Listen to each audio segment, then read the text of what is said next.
Good morning, আমি Sangeeta. Welcome to my another mini blog.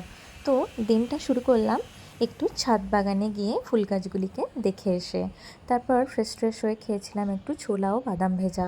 সেটা খেয়ে নিয়েই স্নান টান করে পুজো করে খেয়েছিলাম আবারও সেই কলাই সেদ্ধ। এখানে মিষ্টি আলু ও অনেক কিছুই ছিল, বেগুন। সেটা খেয়ে নিয়েই আমার একটু অফিসের কাজ ছিল, সেটা সারতে না সারতেই দেখছিলাম যে ফ্লিপকার্ট থেকে আমার দুটো পার্সেল চলে এলো।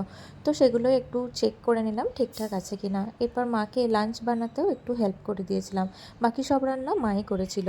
এরপরে আমি একটি টিফিন বক্স প্যাক করেছিলাম, যেটাতে একজনকে লাঞ্চ পাঠানোর ছিল। এরপর লাঞ্চ করে নিয়েছিলাম, ছিল ভাত, মাছ ভাজা, ঢ্যাঁড়স ভাতে, তার সাথে ছিল ডাল সেদ্ধ, আমের চাটনি, মাছের ঝোল, আম, ও তার সাথে ছিল পোস্ত। এরপর সেটা খেয়ে নিয়ে একটু রেস্ট নিয়ে বিকাল দিকে খেয়েছিলাম একটু মিষ্টি দই। সেটা খেয়েছিলাম এবং রাত্রের ডিনারে আজকে হয়েছিল রুটি, চিকেন কষা, আর ছিল মিষ্টি। That's it for the day. By.